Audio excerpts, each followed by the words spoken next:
منطقه صهبا 1 منزل تا خیبر.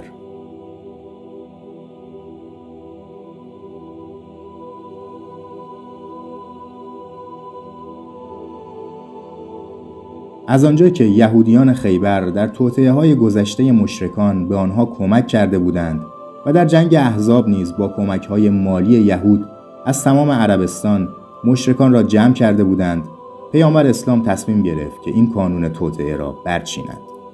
از این رو لشکر مسلمانان را آماده ساخته و پرچم سفیدی به دست حضرت علی علیه السلام داده و فرمان حرکت را صادر نمود.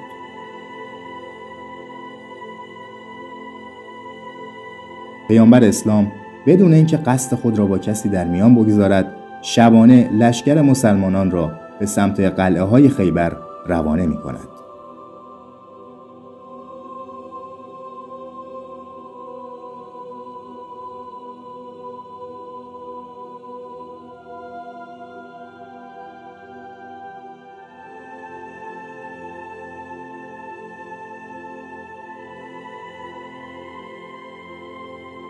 مسلمانان در سکوت و تاریکی شب تا قبل از سپیده صبح خود را به پای قلعه‌های خیبر می‌رسانند.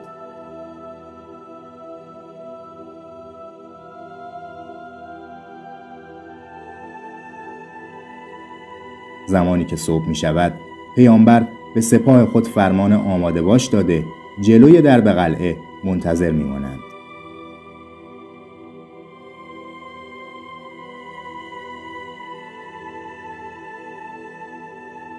یهودیان مانند هر روز قلعه‌های خود را می‌گشایند و با بیل و تیشه و دیگر وسایل کار بیرون می‌آیند. به ناگاه پیامبر اسلام و سپاهیانش را در برابر خود می‌بینند و وحشت زده فریاد می‌زنند: این محمد است که با سپاهیانش آمده. از این رو به قلعه‌ها فرار می‌کنند و درهای آنها را می‌بندند. خیبر از 2 بخش تشکیل می‌شد. بخش اول 5 قلعه بزرگ را شامل می‌شد و بخش دوم دارای 3 قلعه مستحکم بود.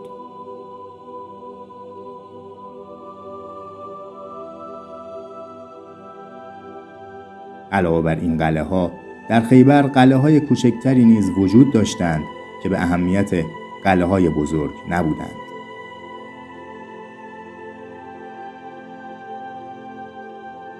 سه قلعه اول در منطقه‌ای به نام نتا قرار داشتند. مسلمانان جنگ را از جنوب نتا شروع کرده سپس به شمال آن کشاندند. سرانجام جنگ آغاز می شود و به سرعت تنور آن داغ می گردد. سربازان اسلام به طرف دژها یورش می برند، اما با مقاومت سرسختانه یهود در بیرون قلعه مواجه می شوند. از این رو مسلمانان با جانبازی و دادن تلفات سنگین نمی توانند پیروز شوند و بیش از 10 روز با جنگاوران یهود دست و پنجه نرم کرده و هر روز بدون نتیجه باز می گردند. در یکی از روزها ابوبکر مأمور فتح می گردد و با پرچم سفید به سمت یهودیان می رود.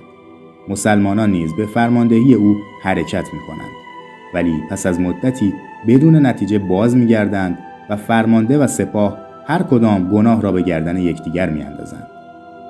روز دیگر فرماندهی لشکر به عهده عمر واگذار می شود. او نیز داستان ابوبکر را تکرار نموده و پس از بازگشت از صحنه نبرد با توصیف دلاوری و شجاعت فوق‌العاده رئیس دژ یعنی مرحب مسلمانان را مرعوب می سازد.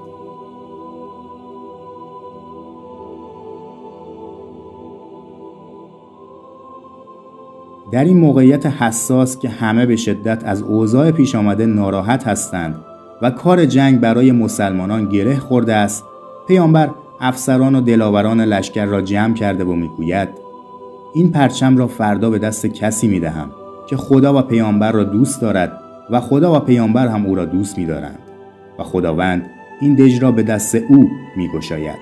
او مردی است که هرگز پشت به دشمن نکرده و از صحنه نبرد فرار نمی‌کند. با این سخنان امید در دل مسلمانان زنده می‌شود و هر کس دل به گرفتن پرچم بسته و این آرزو را در ذهن خود میپروراند که او فاتح خیبر باشد. فردای آن روز وقتی پیامبر سراغ علی علیه السلام را میگیرد، میگویند او دچار درد چشم است. پیامبر دستی بر دیدگان او کشیده و در حق او دعا میکند.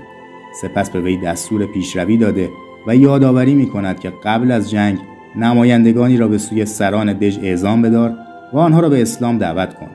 اگر نپذیرفتند آنها را به وظایفشان تحت لوای اسلام از پرداخت جزیه و خلع سلاح آشنا ساز و الا با آنها بجنگ. حضرت علی زره محکمی بر تن کرده و ذوالفقار را حمایل و هروله کنان به سوی دژ حرکت می‌کند و پرچمی را که پیامبر به او داده بود نزدیک قلعه بر زمین نصب می‌نماید.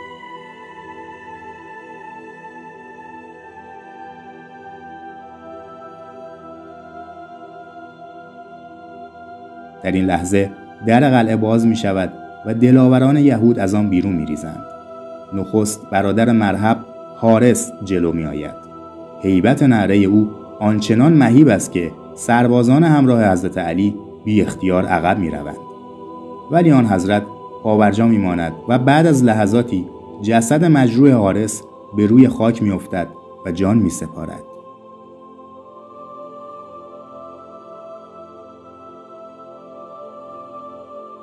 مرحب برای گرفتن انتقام برادر خود در حالی که غرق در سلاح است و زره یمانی بر تن و کلاهی که از سنگ مخصوص تراشیده شده است بر سر دارد، در حالی که کلاه خود را روی آن قرار داده است جلو آمده و به رسم قهرمانان عرب رجزخوانی می کند. علی علیه السلام نیز این رجز را می خواند: من همان کسی که مادرم مرا حیدر خوانده، مرد دلاور و شیر بیشه ها هستم. پس از رجزخوانی صدای شمشیرها و جنگ این دو تن وحشت عجیبی بر دل ناظران نهاده است که ناگهان شمشیر برنده حضرت علی بر فرق مرحب فرود آمده و سپر و کلاه خود و سنگ و سر را تا دندان به دو نیم تقسیم می کند. با این صحنه سایر دلاوران پا به فرار گذاشته و برخی نیز در نبرد تک به تک کشته می شوند. در این میان سپر علی علیه السلام با ضربه‌ای از دستش می افتد. ایشان متوجه در دژ می گردد و آن را از جای خود کنده و تا پایان جنگ به عنوان سپر از آن استفاده می کند. پس از آن که آن را بر روی زمین می افکند، 8 نفر از نیرومندترین سربازان اسلام از جمله ابو رافع سعی می کنند آن را از این رو به آن رو کنند، اما نمی توانند.